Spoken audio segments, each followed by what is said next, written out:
श्री विष्णुवे नमः। नमस्कार दोस्तों, स्वागत है आप सभी का हमारी यूट्यूब चैनल पावरफुल हिंदू धर्म में। आप सभी पर भगवान विष्णु की कृपा सदा और सर्वदा बनी रहे। आज हम आप सभी को अजय एकादशी कब है, उसके शुभ मुहूर्त, पूजा विधि, महत्व और कथा के बारे में आप सभी को बताएंगे।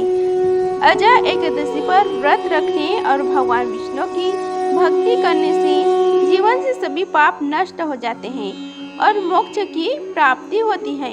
धार्मिक मान्यता के अनुसार जो भी श्रद्धालु भगवान विष्णु के ऋषि के स्वरूप की उपासना करता है, उसे मृत्यु के बाद विष्णु लोक मिलता है। अजय एकादशी के व्रत की कथा सुनने मात्र से ही अश्वमेध यज्ञ के बराबर पुण्य की फल मिलता है।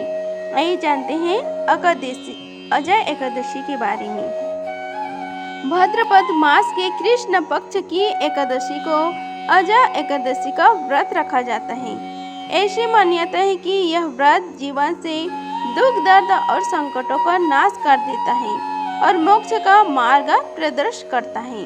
अजय एकादशी के पालन करने से मनुष्य को पिछले जन्म के पापों से मुक्ति मिलती है।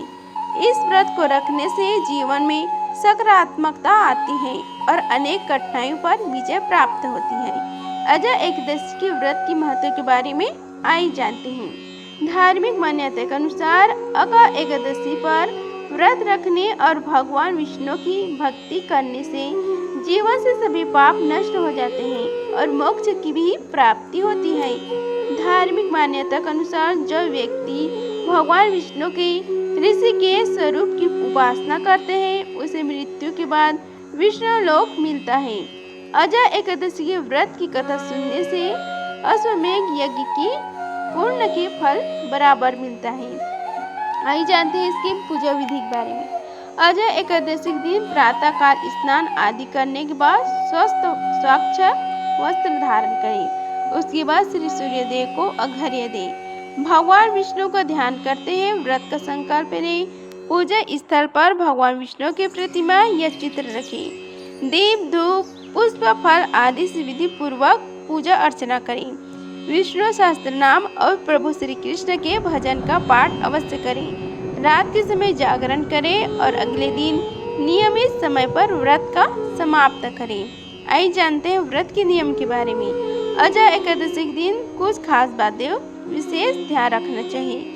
इस दिन मांस, मदिरा या लहसुन, प्याज आदि का सेवन करने से बचना चाहिए। इस दिन चावल खाने की भी मनहानि होती है। इस दिन दूसरों के लिए मन में घृणा बिल्कुल नहीं लाए। बाल या नाखून काटने से भी परहेज करें। इस दिन दान दक्षिणा करना बहुत पुण्यकारी होता है। आइए अब जानते हैं अजय एकादशी व्रत की कथा के बारे में। आइए अब हम सभी मिलकर अजय एकादशी व्रत की कथा का श्रवण करते हैं। बोलो श्री गणेश भगवान की जय, विष्णु भगवान, लक्ष्मी माता की जय। अर्जुन ने कहा कि हे पुंडरीकाक्ष, मैंने श्रवण शुक्ल एकादशी अर्थात पुत्रदा एकादशी का सविस्तार वर्णन सुना। अब कृपा करके मुझे भाद्रपद माह के कृष्ण पक्ष की एकादशी के विषय में भी बताइए। इस एकादशी का क्या नाम है तथा इसके व्रत का क्या विधान है? इसका व्रत करने से किस फल की प्राप्ति होती है? श्री कृष्ण ने कहा कि हे कुंती पुत्र अर्जुन, भाद्रपद माह के कृष्ण पक्ष की एकादशी को अजय एकादशी कहते हैं। इसका व्रत करने से सभी पाप नष्ट हो जाते हैं।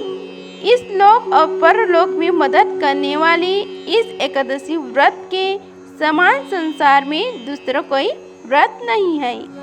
आइए अब ध्यान पूर्वक इस कथा का श्रवण कीजिए। अब ध्यान पूर्वक इस कथा का एकादशी का महात्म्य श्रवण करो।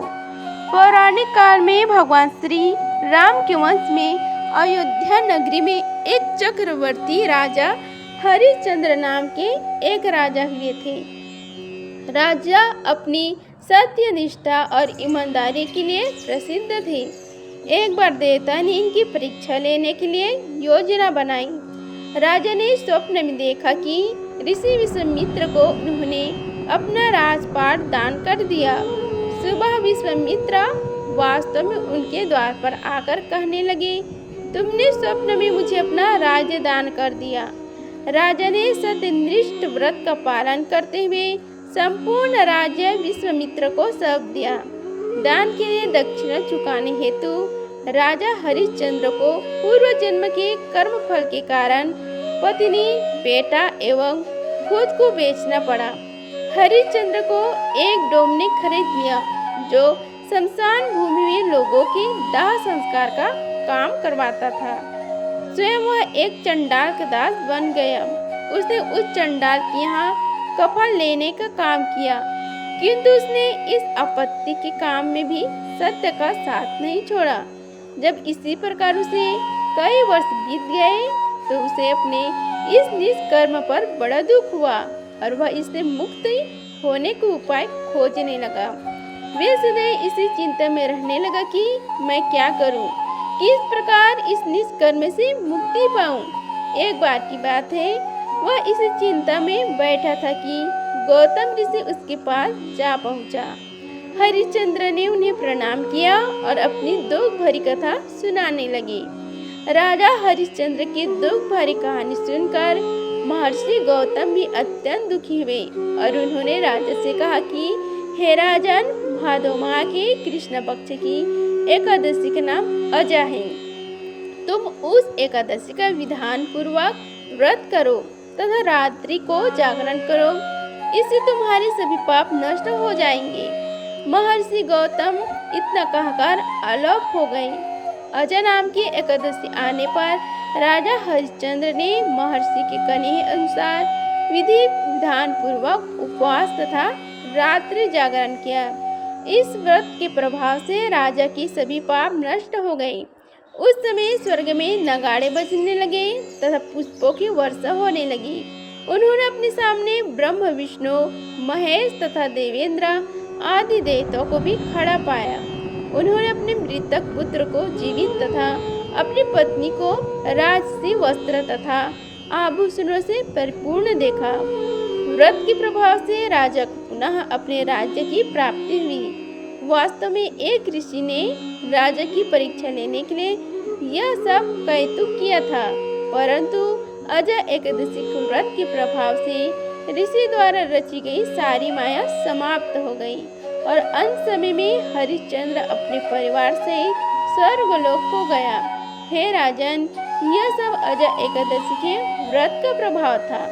जो मनुष्य इस उपवास को विधान पूर्वक करते हैं तथा रात्रि जागरण करते हैं, उनके सभी पाप नष्ट हो जाते हैं और अंत में वे स्वर्ग को प्राप्त करते हैं। इस एकादशी व्रत की कथा के श्रवण मात्र से ही अश्वमेध यज्ञ के फल की प्राप्ति हो जाती है। बोलो श्री हरि की जय। इस प्रकार अजा एकादशी व्रत की कथा समाप्त हुआ। बोलो श्री हरि भगवान विष्णु की जय। अगर आप सभी को यह वीडियो अच्छी लगी होगी तो वीडियो को लाइक कीजिए, चैनल को सब्सक्राइब कीजिए और कमेंट बॉक्स में जय श्री हरि लिखें। धन्यवाद। मिलते हैं अगले वीडियो में, तब तक के लिए जय श्री राधे कृष्णा।